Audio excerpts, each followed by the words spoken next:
You are listening to the Spine Whisperers podcast. Please know that our doctors are here to only educate, not diagnose on this podcast. If you have any questions, please feel free to find us at www.mfwellness.org.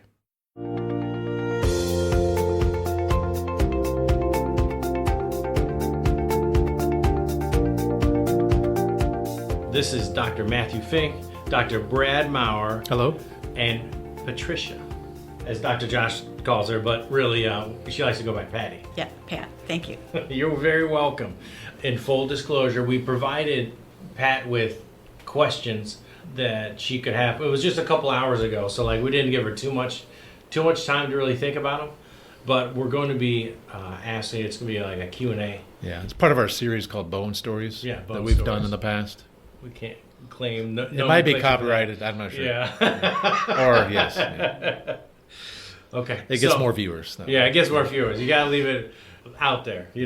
Mysterious. Yeah. Who knows? The mysterious. Okay. So let's start with, how did you end up here? Well, I was starting to take better care of myself and was going to a personal trainer. Mm-hmm. And working out with her, and started to get a few aches and pains from just maybe working too hard or, exerting myself too hard. Anyway, I was getting bothered with my hip and my back, and I said, gee, I can't stretch this out anymore. Well, what do you think? And she suggested, she was a personal trainer, and she went to you guys for little things that she had. And I said, oh, okay, chiropractors, no, I don't know. I'm a little scared of them. And which makes sense. I mean, look at us. And she said, well, my father is a physical therapist, and he goes to them. So I was like, okay, that kind of seals the deal, physical therapist is a little... So I gave it a try, and when I came in here, I remember the first thing I said was, please do not paralyze me. I was really worried about that. It's good you said that, because if not, who knows? Yeah. You hear stories. You just hear stories. Yeah. So that's how I got here. So if you can remember back to that first visit, what did you think that first time you came into the office? I don't know how many years, I can't know. 11. So if you can kind of recall, what were your first impressions of that first visit? There's a few things you can think of that you were like, oh my gosh, this is... Oh, well, it was Dr. Josh, and, kind of gave me a thorough questionnaire that I filled out, and I felt real comfortable. He kind of made me feel comfortable from the start that, hey, we can figure this out. You're going to be fine. And that's, a lot of times that's all you want to hear. So then they took x-rays and figured it out and started treatment right away. Here we are. You had a couple, not incidents, but you had stuff happen to you along the way, right? Yes. Well, silly things that maybe I tried a cartwheel and, okay, now this hurts. Or, things that come up in life generally. And you guys always took care of everything, even the smallest things. I always feel like I can ask you to take care of anything, just about. One of the things that isn't on the questions that we provided to you, because I've been almost the primary doctor for you most of the time, the amount of wherewithal, the strength that you've developed over these past 11 years, not just spinally, but in yourself. You being able to say, oh, well, this is what I want. How am I going to do this? And if this isn't the answer that I'm expecting, I'm going to pursue it until I get the answer that I want. Do you remember when you first came in, you're like, I'm just going to do what they say? Not here at this office, but other doctors.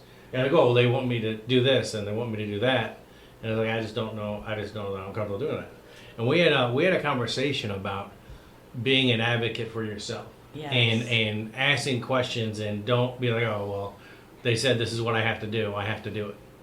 It is great to see someone be so empowered. Oh, I feel like I am. You guys have done so much for me. You go into a regular physician's office and you get so many minutes, And I always come in with a list of questions, always, to everybody. And I maybe get 2 things done and they're out the door, and I'm walking to my car going, oh, gee, I don't know. I'm a rule follower, but a lot of times you question things. Right. And so I could always bounce things off Dr. Matt. Of course, I would look at the internet at home, and then I would come in and say, well, what do you think about this, too? And but I never left here without something I could do for whatever happened at the moment, and he would adjust, and now you can do this to enhance what I just did. And at this point, you've probably received like all the different therapies, adjustments, laser. Yes. Shout out to Dr. Drum with the with the laser and the acupuncture as well. and the That's other electronic stem. Yes. The Yeah, stem. the acupuncture with the stem. Yeah, Yeah. right. And so she was always great too. Muscle She really, therapies. I always felt like she really cared. What would you say is your favorite? Is it the adjustment? Is it muscle therapies? Is it traction? I would say the adjustment, just because I know what it's doing. I mean, I've learned so much about the spine, how it can. I'm amazed. Everything stems from the spine. If I had a friend that I've sent in here, she said my toe hurt. Well, I think, don't get me wrong, but I think if they adjust your spine, it's going to help your toe. As long as you didn't just stub it, like Right. But, yeah. I just feel like it's all connected, and I've learned that it controls so many things. It's amazing. And I want to have good posture, because, when I'm going to be 70 next year, and you don't want to get that. Yeah. Every time I'm shopping or I'm out somewhere and I see somebody, immediately, I remember, okay, yeah. Yeah, watch that pod. And we talk about it all the time, so we're glad that people are listening to that. Yeah. The thing that we really like to pursue and talk about is getting people educated. And not that people aren't educated, but educated about chiropractic. Like when you were first talking, like, you've heard stories and like when you first came in, it's like, I don't know what these guys are going to be like. Believe it or not, we still get that. And it's 2024. I believe it, because It's just, we're trying to get rid of that stigma and that fear of like, I don't know what's going to go on when I go in there, or like, I don't know what they do. Like we have, you can pretty much find everything on the internet. And if you go to Logan University, it tells you exactly what we do. We've all specialized since graduating from Logan, but there's just such a call to let people know exactly what we do. And let people there's no reason to be having any stigma or be afraid of anything. The amount of schooling that we participate in, it's grueling. Mm-hmm. It is intense. In that first 4 months, 10% of the class that starts does not make it through the first 4 months. Does not make it. Oh, I think a lot of people don't know the schooling that you have to do. So we, along with educating people, patients, about what we do on a daily basis, how we prepare ourselves for the day. Like, people still like, well, how do you know who I am? Yeah, like, they don't know we're here like an hour before we ever see patients, and that's because we're spending that whole time preparing. We go through every single patient. We're going to see that shift that morning, talking about their last visit, what we plan to do in the future. So there's a lot of preparation, goes into that. Because we really feel that patients are worth our time. And that is big, like you mentioned, the big thing is when patients do have questions, making sure we spend the time to fully answer those, because a lot of patients aren't used to that, but we try to make sure that we can fully answer those before we move on. Yeah. Or we'll find the answer somewhere. And if we don't know the answer right then, we're not going to make something up. Yeah. We're going to say, I don't know exactly what the answer is, but I'm going to do some research and I'll get back to you. You've done that, because I had osteopenia, and you did a lot of research for me on that. And we somehow it always works out that I'm seeking knowledge that's out there that's current, and a patient comes in like yourself and is like, hey, what do you know about this? And somehow it pops up. It's like, hey, we're doing a seminar on this, come and hang out. And there was a women's seminar from the women's symposium last year that we solidified all of our information with the treatment of making sure patients know what to do if they feel like they're having more bone loss, if they're diagnosed with osteopenia. what the appropriate testing solution for bone loss is, which we all know is DEXA. And so all that information kind of like came together, and we talked at length about it. So we want people to be well informed, not only about what we do, but how best to help themselves. What do you think is the biggest thing that you've learned since starting care here, and you're still doing it to this day? Practicing good posture, stretching, remembering before, because I love to go out and power walk. Mm-hmm. Just remember to do everything before. Keep yourself going. Warm up. And The biggest thing is, I've just asked you guys, and I tell everybody, it's kind of like the oil can with the Tin Man. Just keep me going so that I can do the things I love to do. So that's basically it. Just remembering. I remember everything you tell me. Everything. I mean, that's pretty true. some good, some bad. And you know what? You learn a lot too, just because it's an open deal out there. Right.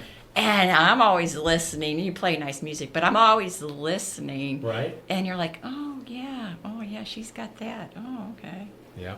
That's a great thing about it. You can pick up on other things, or sometimes people see us working on other, some people don't realize we work on extremities, like shoulders, knees, and all of a sudden a patient will see us working on something like, oh, you know what, my shoulder bothers me. So it kind of helps in that way. Plus, we've had a lot of patients almost become friends because they've met each other here in the office. Yes. We've had some patients up being a babysitter for another patient just because they met out here in the open. Yeah. One of our last questions that we're required to ask, and it kind of puts you on the spot, but Okay. who is your favorite doctor, and why is it Dr. Josh? Yeah, I knew we would have to say that. No, I love Dr. Josh. He's funny. If I ever am in the slightest way down a little bit, just seeing his smiley face when I come in, I'm picked up. High energy. He's Yeah. high He's energy. high energy, fun to watch. All you guys are great. You have helped me Yeah, for a while with there. vertigo. Yeah, with And the vertigo, yeah. That was crazy. I was in Yeah. my car, I called, and you saw me, and, That was one of the things just that popped up relieving for the you. fear. Yes. Like, what the heck is this? Vertigo especially, because Yeah. it kind of comes on what seems like out of nowhere, Right. and it affects everything, driving, and that was a couple weeks of off and on, I think, of dealing with the vertigo. So. But yeah, I know Dr. Matt's been the one who's Yes. provided Everybody knows. 99% of your care, probably. But It's isn't the that best. the greatest thing? Like about what we do here, it's like I might be the primary doctor for Pat, but there are times where you will have to step in because you are much better with the Apley maneuver and treatment of vertigo, along with Dr. Josh and his explanation of everything chemical that occurs in your body.